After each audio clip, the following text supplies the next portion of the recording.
అమ్మా చెల్లెలు అన్నా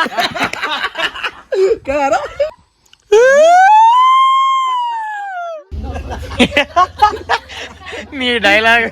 అందరికి బాగా చెప్తాను మీకు బాయ్ నెక్స్ట్ బ్లాగ్ లో కలుసుకుందాం hi friends welcome to wondering minds vlogs మనోడు వచ్చిండు ఇవాళ ఎపిసోడ్ 11 కదా ఎపిసోడ్ 11 సో వ్లాగ్ అయితే ఇక్కడ తీస్తున్నాం చూడండి ఆల్రెడీ షూట్ స్టార్ట్ చేసినాం కానీ ఇక మనోడు వచ్చిన hi hi already shoot start అయింది అందుకే మనోడికి వ్లాగ్ ఇస్తాను ఇక వాడు తీస్తాడు ఇక చూసుకుంటాను వాను ఏం మాట్లాడిందే నువ్వేమన్నావు ఏంది అన్నకాడ అట్లా మాట్లాడు నేనేం మాట్లాడిందే నేనేం తప్పు మాట్లాడిందే బిడ్డ అట్లా